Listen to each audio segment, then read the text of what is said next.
بسم اللہ الرحمن الرحیم۔ السلام علیکم۔ Atiq Ahmed Khan, advocate high court, lawyers of Pakistan official page سے آپ کی خدمت میں حاضر ہے۔ آپ ہماری جتنی بھی ویڈیوز دیکھتے ہیں اور ہمارے جتنے بھی لیکچر سنتے ہیں ان کو دوسروں کو فائدہ پہنچانے کے لیے ضرور شیئر کیا کریں، اور ہمارے پیج کو لائک کرنے کے ساتھ ساتھ اس کے بیل آئیکن پر بھی کلک کریں تاکہ آپ کو ہماری جتنی بھی ویڈیوز ہیں وہ بر وقت ملتی رہیں۔ آج ہم ایک بہت اہم اور ایک جنرل ٹاپک لے کر آپ کی خدمت میں حاضر ہوئے ہیں، اور وہ جنرل ٹاپک یہ ہے کہ سٹے آرڈر کیا ہوتا ہے۔ اکثر ہر جگہ مذاق کے طور پہ بھی اور ہماری عام جنرل پبلک کے اندر بہت یہ لفظ استعمال ہوتا ہے کہ جی میں تے سٹے لے آواں گا، پنجابی میں بھی ہر طرح کہ کسی کرایہ دار نے اگر گھر خالی نہیں کیا وہ مالک مکان کو دھمکی دیتا ہے۔ اگر کوئی شخص نوکری پر ہے اور اس کا مالک اس کو نکالنا چاہتا ہے تو وہ سروسز میں کہتا ہے جی کہ میں سٹے لے آؤں گا۔ تو اگر کوئی شخص بیٹھا ہوا ہے کسی کی زمین پر قبضہ کر کے، وہ سٹے لے کے بیٹھا ہوا ہے، تو یہ سٹے ہوتا کیا ہے؟ آج ہم اس کی قانونی حیثیت پر بات کریں گے، اور یہ سٹے کہاں سے لیا جاتا ہے، کیوں لیا جاتا ہے، اور یہ کن کن وجوہات کی بنا پر آپ سٹے لے سکتے ہیں۔ آج ہم سارا اس لیکچر میں بات کریں گے۔ سٹے بیسیکلی ایک سول کورٹ کی جورسڈکشن ہوتی ہے، جو بھی آپ کا متعلقہ جورسڈکشن بنتی ہے اس کی سول کورٹ میں آپ جا کر سب سے پہلے، کیونکہ سول کورٹ ہمارے کسی بھی ریلیف کا فرسٹ فورم ہوتا ہے، تو اب یہ فرسٹ فورم ہم کم استعمال کریں گے کہ جب ہمارا لیگل رائٹ انفرنج ہوگا، یعنی اگر کوئی ہمارا حق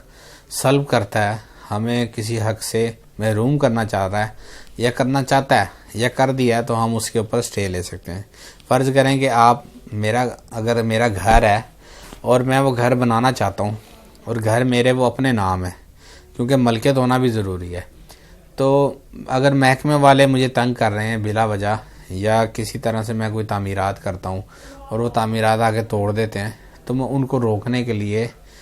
ایک سٹے لے سکتا ہوں، جس کو سوٹ فار پرماننٹ انجیکشن کہا جاتا ہے۔ ایک ٹیمپریری انجنکشن ہوتا ہے، تو میں وہ اپنے سول کورٹ سے جا کر سٹے لے سکتا ہوں۔ اسی طرح اگر کوئی شخص آپ اگر سرکاری ملازم ہے یا کوئی آپ کو دھمکیاں دیتا ہے، آپ کو شوکاز دیے جا رہے ہیں آپ کے محکمے کی طرف سے، تو آپ اس سے پہلے کہ آپ کو ڈسمس کر دیا جائے، ریموول فرام سروس کر دیا جائے، آپ جا کر ایک سٹے آرڈر سروس ٹریبیونل سے لے سکتے ہیں۔ اسی طرح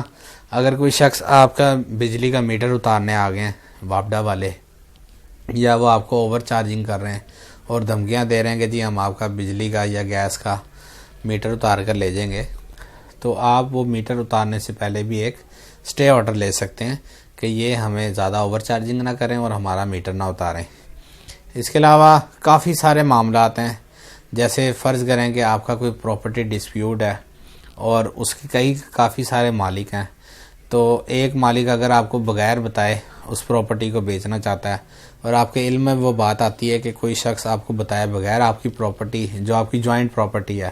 وہ سیل کر رہا ہے، تو آپ اس کو سیل کرنے سے روک سکتے ہیں، آپ اس چیز پہ سٹے لے سکتے ہیں۔ غرض کے ہر وہ کام کہ جس میں آپ کا کوئی لیگل رائٹ انفرنج ہوتا ہے، جس میں آپ کو کوئی قانونی حق آپ کا سلب کیا جاتا ہے، آپ فوری طور پر جا کر سول کورٹ سے یا جو بھی آپ کا متعلقہ فورم ہو وہاں سے جا کر آپ سٹے لے سکتے ہیں۔ اسی طرح کچھ ایسے معاملات ہیں کہ جو پرسنل نوعیت سے ہٹ کر ہوتے ہیں۔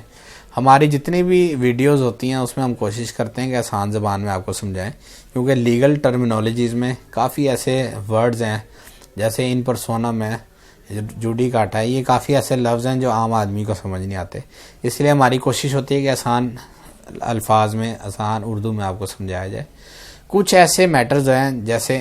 ہمارے شہریوں کے بنیادی حقوق ہیں، فنڈامنٹل رائٹس ہیں۔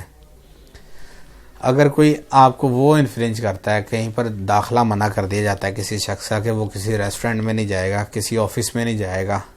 یا اور کافی طرح کے معاملات لگا دی جاتے ہیں کہ اس کو کوئی نوکری نہ دی جائے، تو ان صورتحال میں کیا کیا جائے؟ یا کوئی جنرل آپ فرض کریں کہ جس طرح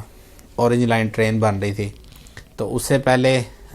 دکانیں ساری توڑی گئیں جو اس روٹ پہ آتی تھیں، تو دکانداروں نے کیا کیا کہ جا کر ہائی کورٹ سے سٹے لیا۔ تو کافی ایسے معاملات بھی ہیں کہ جس میں آپ ڈائریکٹ جا کر کانسٹیٹیوشنل کورٹ یعنی ہائی کورٹ سے اپنا ریلیف لے سکتے ہیں. تو یہ ہائی کورٹ اور سپریم کورٹ یا